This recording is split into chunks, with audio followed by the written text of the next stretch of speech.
¿hoy qué vamos a hacer? Hoy va a ser una clase un poco diferente en cuanto a lo que estamos acostumbrados de simbología y todo el Perdón, follón.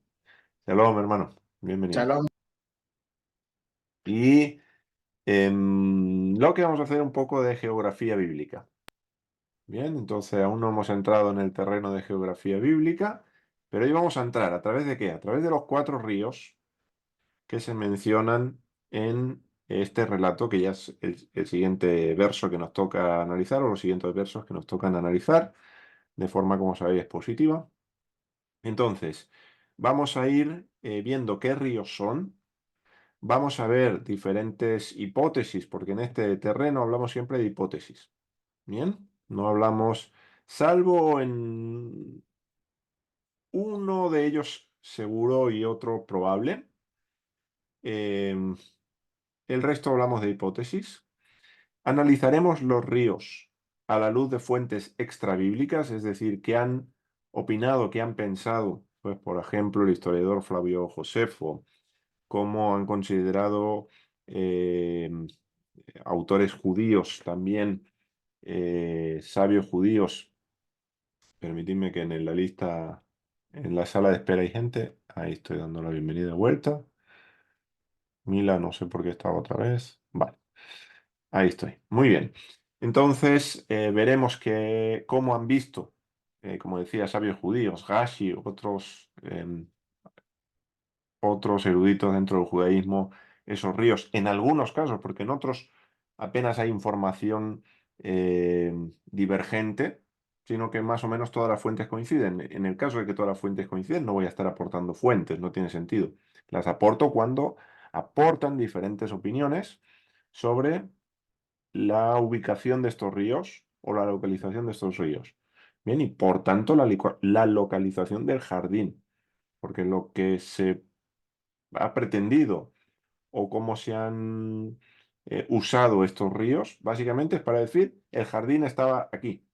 ¿Por qué? Porque aquí estaba este río, aquí estaba este río, aquí estaba este río.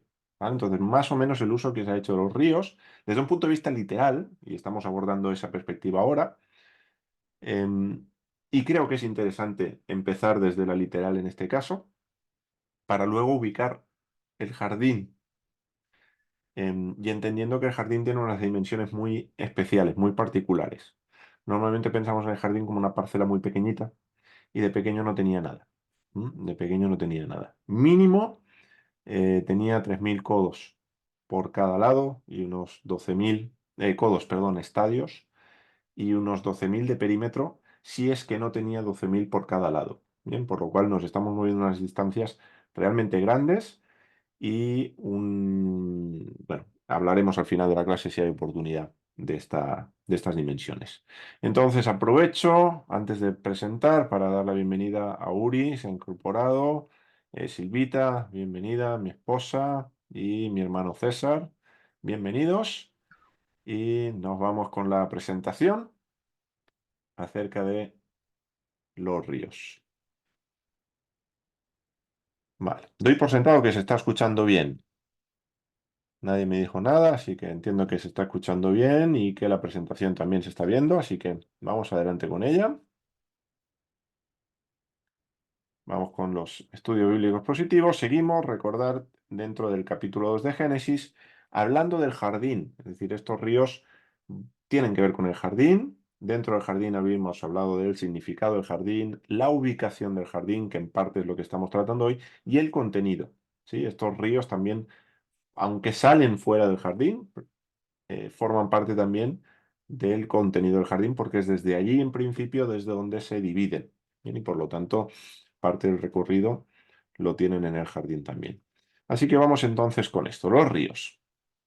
Pues bien, los textos que tenemos eh, van del verso 10 al verso 14 del capítulo 2. Dice lo siguiente. Y un río estaba saliendo de Edén para dar de beber al jardín, para irrigar, para regar, traducen algunas versiones. Dice, desde allí se dividía y era para 4 cabezas, literalmente cabezas, o shim, que es la que tenemos aquí. ¿Vale? Esto es lo que está diciendo. Normalmente, cuando hablamos de 4 cabezas, hablamos en este caso de 4 principales, es decir, 4 partes importantes en este sentido. Bien, por lo tanto, hablaremos de 4 ríos principales. Entonces, el nombre del uno era Pishón. Este era el que rodeaba toda la tierra de la Javilá, que allí estaba el oro. Los nombres vais a notar que los doy directamente de nombres en transcripción fonética en hebreo, ¿vale? Pishón, que sería este que tenemos aquí, la tierra de Javilá. En algunas Biblias no vais a tener exactamente lo mismo, ¿vale? Pero que sepáis por qué estoy utilizando estos nombres y es para luego ubicarlos sin problema con otros textos que vamos a trabajar. No muchos, pero algún otro texto lo vamos a trabajar también en la Biblia hebrea. Entonces, el primero es Pishón, rodeaba toda la tierra de la Javilá, que allí estaba el oro.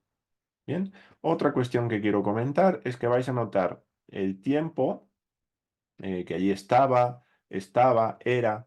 Esto como veis, está más clarito, está en línea más finita, y lo pongo adrede más finito, porque en hebreo son lo que se conocen como oraciones nominales, o hablamos de determinados tiempos verbales que son participios a veces, como por ejemplo este el que rodeaba, asobeb, esto es un participio, aunque tiene toda la pinta de ser un sustantivo, pero el rodeador queda medio errado. Es susceptible, aunque habitualmente se traduce como presente, es susceptible también de traducirlo de forma imperfecta o de forma perfecta, es decir, lo que conoceríamos de moda general como el pasado en el futuro. Todo lo he traducido de manera perfecta, es decir, en pasado. ¿Por qué? Porque al final del relato veremos eh, dónde está el jardín realmente. Y que el rastro de ciertos ríos, como ya veremos, uno de ellos es el Pisón, realmente no lo tenemos. Por lo tanto, hablar en presente de que el nombre de uno es este, que este es el que rodea actualmente la tierra de la Javilá, que allí sigue habiendo oro, por lo tanto, allí está el oro, y que allí está el ámbar y la piedra de ónice, pues actualmente creo que no podemos hablar en tiempo presente, ¿no?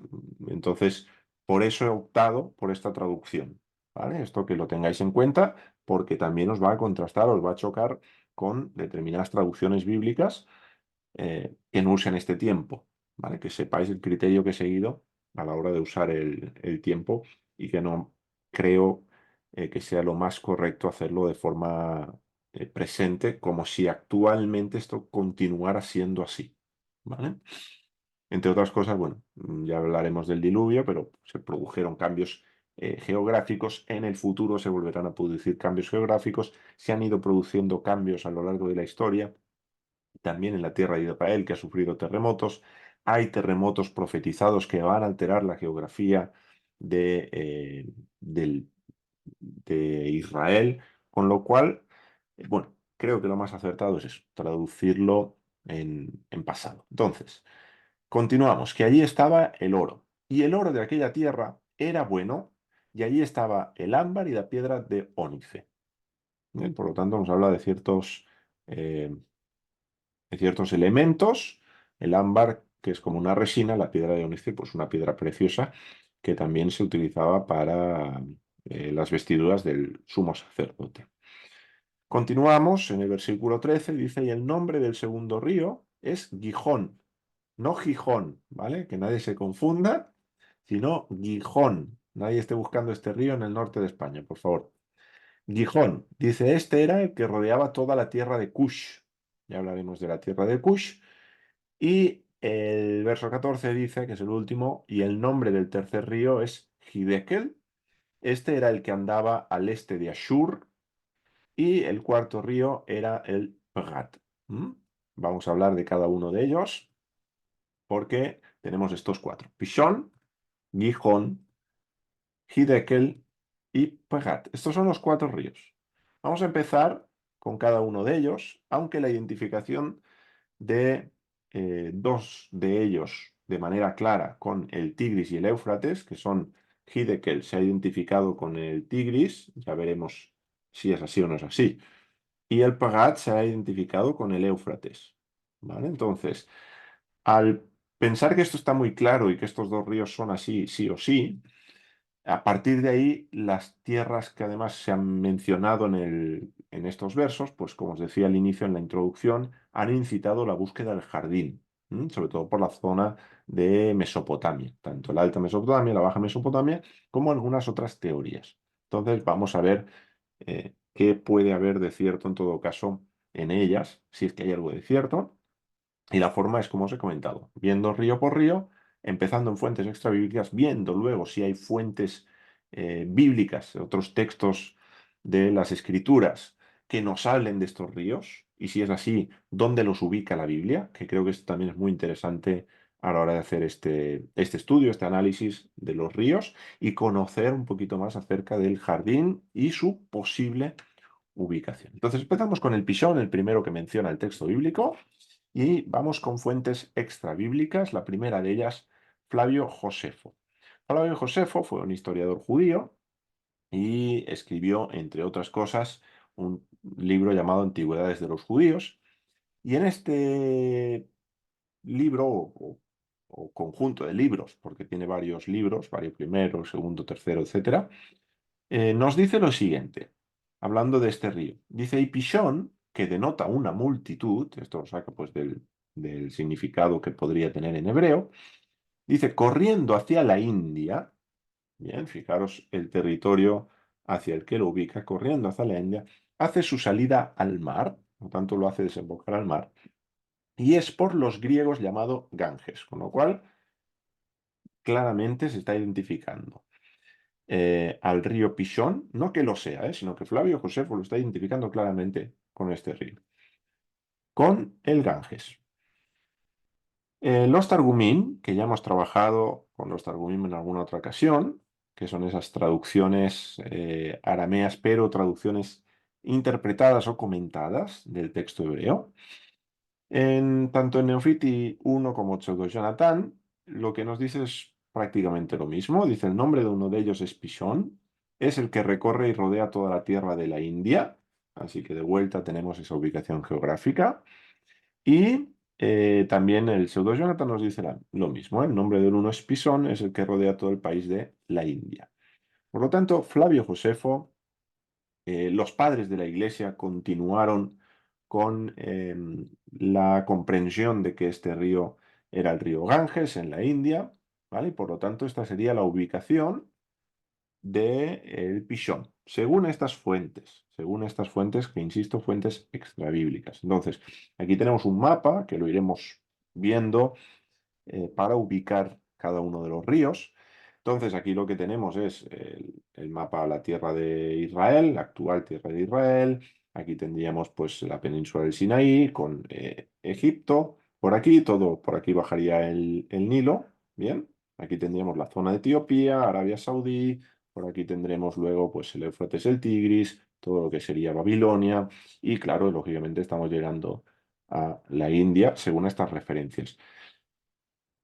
Notar, no por nada, pero sí notar la distancia geográfica del Ganges con respecto a todo lo que es el centro neurálgico. Aunque en tiempos del rey, creo que es Asuero, si no mal recuerdo, en tiempos de la reina Esther, Mordejai y demás, había judíos en esta provincia, y en todas una serie de provincias más.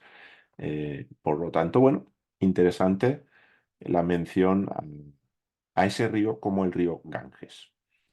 Luego, si nos vamos y continuamos con Rashi, en este caso, en su comentario a la Torá, al libro de Génesis, en concreto a este pasaje que estamos viendo, lo que nos dice es que este río es el Nilo.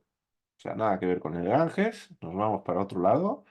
Dice, este río es el Nilo, el río principal de Mitzrayim, es decir, el río principal de Egipto, y debido a que sus aguas se incrementan y suben y riegan la tierra, es llamado Pishón, un término relacionado en significado con el versículo, y aquí nos da la referencia de Habacuc 1.8, por eso la nota a pie de página, que viene en el propio comentario. En Habacuc 1.8 dice, y sus jinetes se desplegaron. Este verbo de se desplegaron, que tenemos aquí, ufashu, pues tiene relación con la raíz o la posible raíz del nombre del río Pishón. Si os dais cuenta, en este caso el verbo mantiene la letra P y la letra Shin, que también aparecen en el nombre del río. Bien, entonces, bueno, pues Rashi, que no es cualquiera, es un erudito en la lengua hebrea y comentarista de no solo la Torá, sino también otras partes de la Tanaj, considera que es el río Nilo. ¿Por qué? Porque el río Nilo tiene las crecidas y por lo tanto el río se desborda en determinadas épocas del año y por lo tanto dice, bueno, pues tiene que ser el Nilo por el posible significado que tiene Pishón, o la raíz de Pishón. Según otra explicación, es llamado Pisón porque hace crecer el lino, como se declara con respecto a los mitrim, a los egipcios, los que urden lino, ¿no? Y aquí utiliza pues la cita de Isaías 19:9, también Bereshit Rabá, un comentario a este texto, y dice, pues los que urden lino se avergonzarán, y esto es una referencia a los egipcios. Y dice que pues la palabra lino, que en este caso la tenemos aquí en plural, de vuelta tenemos la P y la Shin que aparecen en Pishon, y de vuelta pues utiliza este sentido, que si queremos no es tanto sentido geográfico, sino más bien una postura gramatical, que no me parece interesante cómo razona, pero no es un argumento geográfico, es decir, no se basa en ningún argumento que tenga que ver con la geografía de su tiempo ni anterior. Bien, entonces, bueno, un argumento, como digo, sí, gramatical en este caso. También, bueno, con Rashi, que no lo he dicho, pues otros sabios judíos también pensaban así, ¿eh? Por ejemplo, Nachmanides, el Moshe ben Nachman, él también creía esto, y algunos otros creían que este río, el Pishón, es el Nilo, y por lo tanto, pues va a estar ubicado aquí. Lo he puesto en el delta del Nilo, la ubicación. Recordemos que el Nilo recorre pues toda esta parte, va bajando, y luego tendremos el río, el Nilo Azul, eh, una especie de afluente del propio Nilo que va hacia Etiopía, hablaremos de Etiopía, pero fijaros que antes lo ubicábamos aquí, ahora lo tenemos aquí, ¿no? Bueno, pues hay sin duda una gran distancia en ambas localizaciones. Algunos eruditos modernos, este río, modernos pero tempranos, de los primeros modernos, por decirlo así, creían que la fuente del río para el Edén era una región de manantiales y que tanto el Pishón como el Gijón, que es el río que aparece después, eran arroyos de montaña. Este concepto de arroyos de montaña, bueno, no es descabellado en absoluto, al menos no para el Gijón. Ya hablaremos de eso cuando hablemos de este río. Pero en concreto este punto de todo su argumentario creo que es interesante. El primero pudo haber sido el Rioni. El Pishón, dicen, bueno, pudo haber sido este río, que es un arroyo en la zona de Turquía-Armenia. Y el segundo, el Gijón, lo ubican, sí, lo ubican por Uzbekistán y lo relacionan con el Amudarya o lo identifican con este río. Por lo tanto, nos iríamos, pues mira, si ya teníamos el Ganges aquí, teníamos el Nilo por aquí, pues ahora nos vamos hacia el norte y tenemos eh, el Pishón hacia el norte. Como veis, hay mucha variedad, sobre todo con estos ríos que no queda tan claro como podrían ser luego lo que se ha venido a llamar Tigris y Éufrates para los dos últimos ríos del relato del jardín. Por lo tanto, claro, van surgiendo diferentes hipótesis de cuál podría ser este río o la ubicación de este río. También existen otras posturas, como la de James A. Sauer, excurador del Museo Semítico de Harvard, quien argumentó desde la geología y la historia que el Pishón se refería a lo que ahora es el Wadi Bishá, que es un canal que comienza en las montañas Hijaz, cerca de Medina. Por lo tanto, el Wadi Bishá lo tendríamos ubicado en Arabia Saudita, en esta zona, y pues ya tenemos los 4 puntos cardinales, ¿eh? El Ganges, el Nilo, tendríamos arriba, y ya por último, esta última teoría que lo ubica en esta zona. No deja de ser una teoría más que interesante por la ubicación más que probable de lo que era el jardín en su totalidad, en su conjunto. Y pensando que, aunque la geografía probablemente no era la misma que tenemos hoy, pero es más que probable que pudiera estar relacionado de alguna manera con esta tierra también. Aunque hay otros que piensan que ese río, con el diluvio y demás, desapareció. Por lo tanto, es improbable que se corresponda a un río de la actualidad. Eso también es otra de las hipótesis que hay sobre la mesa respecto a este río, al Pishón. Ahora, nos vamos con las fuentes bíblicas. Que las fuentes bíblicas, bueno, en algún caso nos pueden ayudar con respecto a la información que nos da. Que la información que nos da no es mucha, pero es más que en otros ríos. En primer lugar, nos da el nombre del río, Pishón. Bueno, en este caso, y es lo que tenemos al inicio, y ya lo hemos leído, el nombre del uno era Pishón, pues la única mención del nombre de este río está en este pasaje. Fuera de Génesis 2, perdón, aquí pongo 10, por algún motivo me habré equivocado. 11 en este caso. El nombre del uno era Pishón. Entonces, este nombre, que lo tenéis aquí, solo aparece esta vez en toda la Biblia. Con lo cual, claro, no tenemos ningún otro texto donde aparezca el nombre de este río, al menos como Pisón. Si es un río que luego se cambió de nombre y se identifica con otro, pues se desconoce. Así que por ahí no podemos buscar mucho porque es la única mención del nombre que tenemos en toda la Biblia, en todo el Tanaj. Luego tenemos pues la tierra que rodeaba, la tierra de la Javilá. Y esta tierra sí aparece más de una ocasión en la Biblia. Fijaros, este era el que rodeaba toda la tierra de la Javilá. ¿Mm? Ahora, Javilá es el nombre tanto de uno de los hijos de Cush, esto lo tenéis en Génesis 10. Cush va a tener un hijo, o Cush va a tener un hijo que se va a llamar Javilá, y también Yoctán, por la parte semítica de los hijos de Sem, bueno, Eber y demás. Ahí vamos a tener que Yoctán va a tener también un hijo que también lo va a llamar Javilá. Ahora, es posible que estos hombres eh, acabaran dando su nombre acabara dando nombre a un territorio, a un lugar. Sí, es posible. Ahora, en la Biblia se nos menciona Javilá como territorio también. Bien, y aparece no muchas más veces, pero sí aparece más veces que Pishón, que no lo hace más que en Génesis 2. ¿Dónde tenemos Javilá? Pues bien, en Génesis 25, el verso 18, la primera parte del verso, dice, hablando de los descendientes de Ismael, del primer hijo de Abraham, dice que esta descendencia de Ismael, el territorio que ocuparon, dice que acamparon desde Javilá hasta Shur, que está sobre las faces de Egipto, es decir, está enfrente de Egipto este territorio de Shur, ¿vale?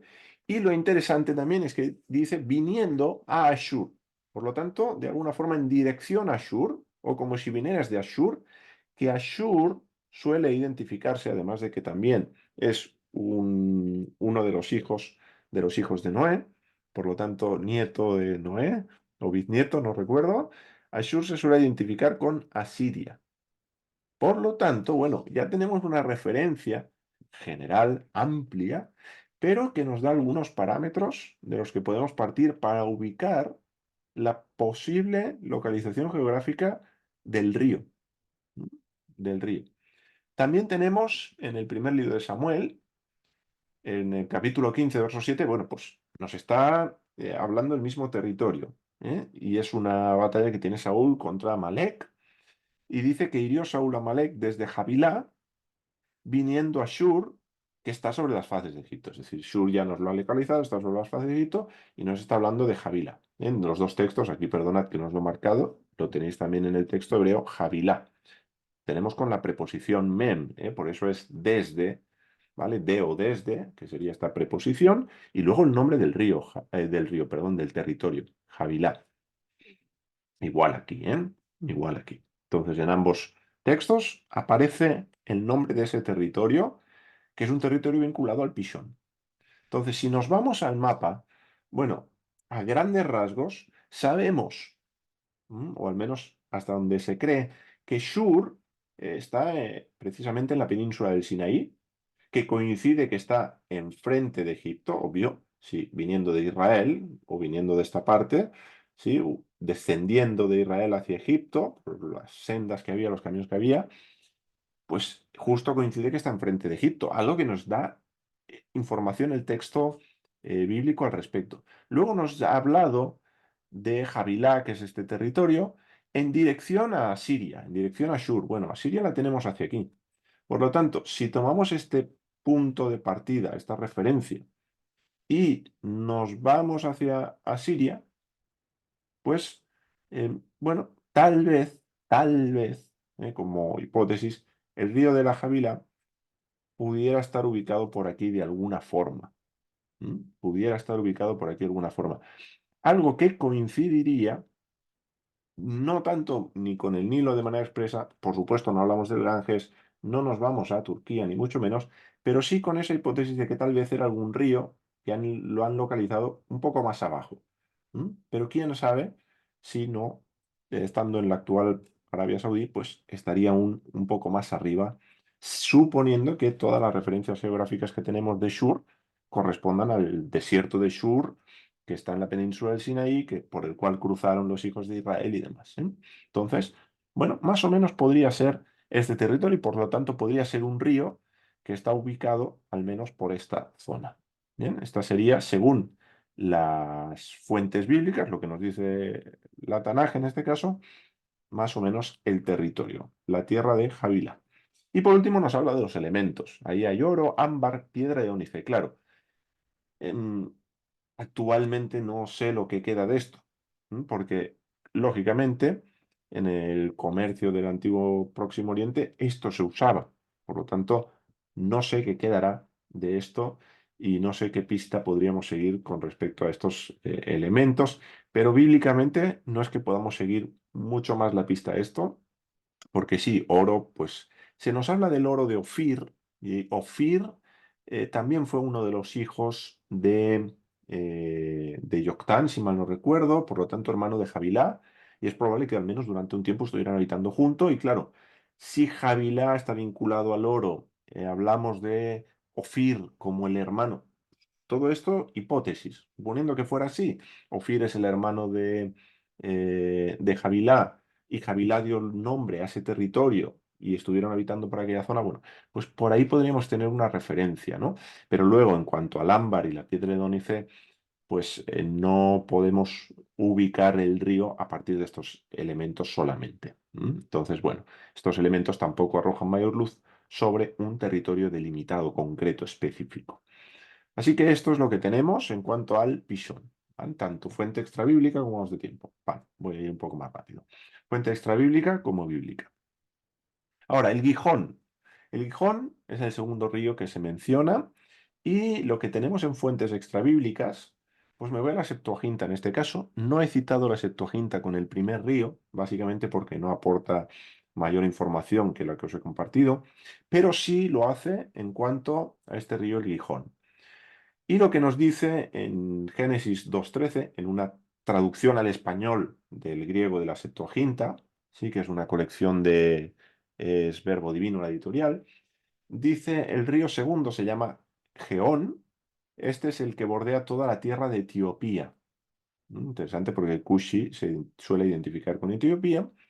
Y este río Geón, en griego, aparece de vuelta en Jeremías 2.18. Y en Jeremías 2.18 la Septuaginta dice, y ahora, ¿qué tienes tú que ver con el camino de Egipto para beber agua de Geón? Y de alguna forma está vinculando a este río, al Geón, que en hebreo sería el Gijón, con Egipto, con el camino al menos a Egipto. Bien, entonces, siguiendo esta forma de pensar, bueno, lo volveríamos a tener ahí, la mención al Nilo. Recordemos que el Nilo no ha sido identificado, o al menos el primer río no ha sido identificado por la Septuaginta como el Nilo. Identifica el segundo río. Bien. Entonces, esto es lo que tenemos básicamente. Y Josefo va a identificar, efectivamente, Flavio Josefo va a identificar este río con el Nilo. Josefo había identificado el primer río con el Ganges y por lo tanto ahora no tiene problema en identificar este con el Nilo. Bien, no así en fuentes judías que hasta donde he consultado no aportan más con respecto a este río. Ahora, ¿qué tenemos del Gijón? ¿Qué tenemos del Gijón en fuentes bíblicas? Bueno, el Gijón en fuentes bíblicas, muy interesante, porque lo que nos dice primero es que es el nombre del río. Y en cuanto al nombre del río, en este caso, la Biblia sí nos menciona al Gijón. Lo hace en dos textos más, aunque uno sí nos sirve para localizarlo, que es el que os voy a compartir. Y es hablando del rey Ezequías, del reinado de este rey, en el segundo libro de las Crónicas, capítulo 32, verso 30, la primera parte del verso, dice, y este Ezequías cegó la salida de las aguas del Gijón Altísimo. ¿eh? Gijón a Elión. Esto es lo que tenemos aquí, Elión. Y Elión, recordemos que es uno de los atributos de Dios que suele traducirse así, como altísimo, o alto. Entonces, hablamos del Gijón altísimo o Gijón alto, donde realmente salían esas aguas de este, si no río, al menos sí torrente seguro o arroyo. ¿m? Y dice, y las enderezó por abajo al occidente de la ciudad de David. Entonces, esto es muy interesante. ¿Por qué? Porque está diciendo que las aguas que salen de arriba, del Gijón de arriba, del Gijón alto, Ezequías hace todo una obra de ingeniería para que en lugar de salir por ahí, salgan por abajo al occidente de la ciudad de David. Bueno, tendría que haber puesto una imagen, pero voy a intentar representarlo. Si tenemos y nos situamos en lo que sería la explanada del templo, tenemos aquí lo que era antes el templo con el lugar santísimo y demás, ¿vale? Bueno, tenemos todo lo que era la ciudad, lo que es actualmente la ciudad vieja, y fuera de las murallas ya lo diré, del templo hacia el sur, bajando, ¿vale? No que sea, tenemos la ciudad de David. Y todo esto hace cuesta, ¿vale? Todo esto es se subía desde la ciudad de David al templo, ¿vale? Entonces, si está diciendo que las enderezó por abajo al occidente de la ciudad de David, bien, hace pasar todas estas aguas que había un Gijón altísimo y por lo tanto la única referencia de un Gijón altísimo es justamente esta zona. La zona donde actualmente tenemos esa explanada del templo con la mezquita de Al-Aqsa, la cúpula dorada, etcétera, etcétera, etcétera. Bien, entonces es muy probable que en ese espacio, que es la parte de arriba, es donde brotara realmente el Gijón. Y aquí se está utilizando el mismo nombre que tenemos en el texto de Génesis. Esto es interesante porque para el Pisón no pasa esto, pero para el Gijón sí. Entonces, según este texto, según esta referencia, el Gijón lo tendríamos que ubicar en Jerusalén. ¿Bien? Insisto, a día de hoy sigue habiendo agua de Gijón. De hecho, los túneles de Ezequías, pues bueno, tienen toda el agua que se construyó, todos esos túneles con el asedio de Babilonia, etcétera. Pues hay toda una obra de ingeniería que además la tenemos registrada en la Tanaj. Bien, así que esto me parece más que interesante, ubicar este río. El cauce de este río o de este arroyo, de este torrente, no sabemos realmente la intensidad, puesto que se cegaron la parte de arriba y no sabemos luego lo que realmente se deja pasar hacia abajo. Tampoco no se pueden hacer excavaciones en esa zona, con lo cual tampoco podemos ver si realmente por ahí hay algún río o no. Pero bueno, la cuestión, siguen saliendo aguas, sigue el torrente de Gijón estando presente en Jerusalén. Y tal vez, y esto lo digo a modo de hipótesis, en un pasado las aguas eran más caudalosas, de tal manera que podían llegar hasta la tierra de Cush. ¿Por qué digo esto? Porque es la segunda referencia que nos da acerca del río, que es este río rodeaba la tierra de Cush, y claro, que del actual Gijón o de las aguas del Gijón lleguen a Kush, que es una tierra que se ha identificado habitualmente con Etiopía, pues estamos a cierta distancia, ¿vale? De ahí que volvamos de alguna forma a esa identificación con el Nilo, porque el Nilo sí que, al menos uno de sus afluentes, el Nilo Azul, llega a Etiopía. Bien, entonces, ¿quién sabe? ¿Quién sabe si en la antigüedad, pues, desde aquí no bajaba y fluía agua, este río, el Gijón, hacia abajo? Actualmente, con la geografía presente, es evidente que no, y el único río que llega hasta Etiopía, que podamos identificar como un río principal, es el río Nilo. ¿Mm? Bien, vamos al Hiddekel. Ya sí, estos son un poco más ágiles, porque hay como que se da por sentado que estos están más claros. El Hiddekel creo que sin ninguna duda, pero vamos a ver con el Éufrates que hay también alguna posibilidad distinta, y ya después vamos más o menos a ir cerrando después de estos dos ríos. Sí que nos queda poco para terminar. No hay mucha más información del Hiddekel al menos, y del Pegat si veremos alguna cosa más. Nos dice en el verso 14, dice el nombre del tercer río es Hiddekel, y este es el que andaba al este de Ashur. Por lo tanto, Ashur, que es Asiria, bien, al este de Ashur queda claro la ubicación más o menos, y Hiddekel, pues hay bastante consenso. En este caso no hace falta ni ir ni a fuentes extrabíblicas ni bíblicas, sino que en este caso más o menos todos coinciden en que este río es el río Tigris.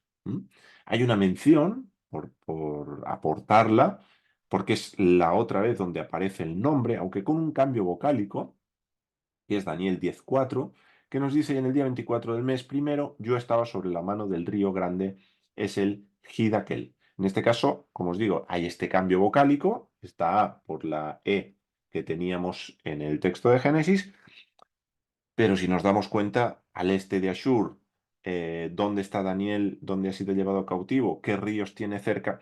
Bueno, pues yo creo que casi indudable que estaríamos hablando del Tigris, por lo tanto, ubicado en Mesopotamia. Fijaros, si no lo habéis notado, que por ahora no nos movemos de este mapa. No nos movemos de este mapa. Es decir, todos los ríos, por más cerca o más lejos que estén ubicados, todos, salvo con la excepción del Ganges, que pues, está ubicado de forma más retirada, el resto nos estamos moviendo en torno a este territorio. Y esto ya tiene que ser significativo. Y esto ya tiene que ser significativo. Esto ya nos tiene que decir algo también, ¿eh? Es decir, no importa realmente si sabemos tanto la localización exacta, precisa de todos y cada uno de los ríos, o de todas y cada una de las tierras de las que se nos habla, a las que se vinculan los ríos, sino que más bien van dibujando una región que en la actualidad es esta. Que, claro, hablamos de un escenario totalmente diferente cuando teníamos el jardín del Edén, y antes de la entrada del pecado y de la muerte en el mundo, y antes de que hubiera cambios geográficos. Por lo tanto, la geografía no sería esta. Pero en la actualidad, bueno, la ubicación más o menos general la tenemos por esta zona. Entonces, creo que eso ya es significativo también. Nos vamos con el último, el Pegat. El Pegat, mayoritariamente también lo volvemos a tener. Aquí no se nos da información, fijaros, ni de la tierra. Todos nos han dicho, bueno, pues la tierra de Cus, la tierra de Ashur nos lo han dado como referencia, Javilá. Pero en este caso, el cuarto río era el Pegat y se acabó. Y apáñate como puedas con esto. Ahora, a pesar de esto, bueno, el Pegat, pues hay bastante consenso en que este río es el río Éufrates. ¿Bien? Porque tenemos otros textos en la escritura, en la Tanaj, donde al Pegat se le llama Éufrates, luego en las traducciones, y tenemos ubicado el río ahí. Entonces, el Éufrates, pues está al lado del Tigris, son los dos hermanos que van no paralelos, pero casi. De hecho, a Mesopotamia se le conoce la tierra de los dos ríos, de Ur Kasdim, de Ur de los caldeos, ser Abraham, vamos a tener Babilonia, es decir, es un territorio que más o menos coincide con territorios bíblicos, con narrativas bíblicas que han ocurrido en este territorio. Y bueno, eh, todo, todo el mundo no sé, pero hay un gran consenso en que el Prat es el Éufrates. Ahora, es verdad que cuando la Biblia habla del Éufrates, lo llama un río grande, y es que realmente el Éufrates es un río grande, ¿vale? Sin embargo, aquí no tenemos la mención como un río grande. Sí podríamos decir, bueno, pero habla de cuatro cabezas, cuatro ríos principales, y el Éufrates sin duda es un río principal. Algo que podríamos pensar con el Gijón, como ese torrente que tenemos ahí en Jerusalén. Pero claro, hoy es un torrente. ¿Cómo era el caudal de ese río en la antigüedad? Eso es lo que no sabemos. Simplemente estamos trazando ciertos paralelos, ciertas equivalencias de, con lo que tenemos hoy, es decir, comparando la información bíblica con lo que hoy ven nuestros ojos. Claro, lo que hoy ven nuestros ojos es X, pero es que el Éufrates, según profecías bíblicas, se va a secar. Según profecías bíblicas, el Éufrates se va a secar. Entonces, ¿qué va a pasar en el futuro cuando, de alguna manera, vuelva a florecer ese jardín? El Éufrates habrá desaparecido. Entonces, ¿será ese el río o no será el río que tendremos en el jardín? Claro, hay ciertos cambios que hay que tener en cuenta, ¿eh? Esto, bueno, todo un estudio que a mí me emociona porque ya entramos en el terreno profético también. Pero lo interesante del Éufrates aquí, y por esto estoy haciendo esta mención, a que tal vez pues este río que hoy es caudaloso, antaño hubiera otro río que pudiera ser caudaloso, es porque hay una mención a otro río, y es lo que otros identifican con el Nahal Prat, que está al norte de Jerusalén, que va de Jerusalén a Jericó. Y justamente se le llama Nahal de Ri Prat de fructífero, que esto es lo que significa Prat y su raíz tiene que ver con eso, con fruto, etcétera. Entonces, Nahal Prat sería el río fructífero y es un río que de vuelta lo tenemos en Jerusalén como el Gijón, en distinta ubicación. ¿Sí? El Perat está hacia el norte, precisamente, de Jerusalén, que creo que son unos 30 kilómetros actualmente de río, que, claro, comparado con el Éufrates, es pequeño. Pero quién sabe cómo era este río en la antigüedad. ¿Por qué algunos identifican al Pegat no con el Éufrates, sino con este río que tenemos en Jerusalén? Pues, por ejemplo, eh, no sé si lo he incluido. Ah, perdonadme, no lo he incluido. Os lo cito. Jeremías 13. Jeremías 13 relata un episodio donde Dios le da una orden al profeta de que esconda un cinto en este río y que al cabo de un tiempo vaya a buscarlo. Y se lo encuentra Mozo, y eso es una señal profética de lo que va a pasar con Judá en este caso. Bien, con el reinado de Sennacherib, el asedio, etc. Entonces, claro, en ese momento en el que el profeta recibe la orden de esconder el cinto, él está en Judá. Entonces, ¿qué sentido tendría? ¿Qué sentido tendría que Dios le diga, vete al Éufrates y esconde allí el cinto para luego ir a hacerlo volver al Éufrates? Que el Éufrates, recordar, ¿eh? El Éufrates, el gran río, lo tenemos en esta zona. Bien, entonces, no le vería demasiado sentido, demasiada lógica, y esta es mi consideración, mi punto de vista, obviamente, a que Dios le haga viajar al profeta eh, X kilómetros con el fin de hacerlo volver tiempo después X kilómetros, cuando el río Pegat, este Pegat que tenemos en Jerusalén, o que tenemos en el territorio de Judá, pues le pillaba mucho más cerca. Entonces, para mí tiene sentido que fuera este Pegat, este Éufrates, ¿sí? Y no este Éufrates. Con lo cual, no me parece descabellado, no me parece descabellado que pudiera ser el Pegat que tenemos en el jardín, este Pegat. Este Pegat que tenemos en Jerusalén, en Judá, y no el Pegat del el Éufrates que todos conocemos. ¿Vale? De todas maneras, sea uno o sea otro, porque como digo, hablamos de hipótesis. Con estas referencias, lo único que podemos afirmar es que el jardín estaba en lo que hoy conocemos como Oriente Próximo. ¿Bien? Hoy ese territorio, que es el que ya os he delimitado, el que os he marcado, ese mapa por el que nos vamos moviendo, ya luego pues nos iríamos más hacia el Oriente Medio con India y demás, con el Ganges y esas referencias primeras que tenemos, que por cierto se nos dan Flavio Josefo, sí, los Targum también, interesante. Pero más allá de eso no tenemos más referencias.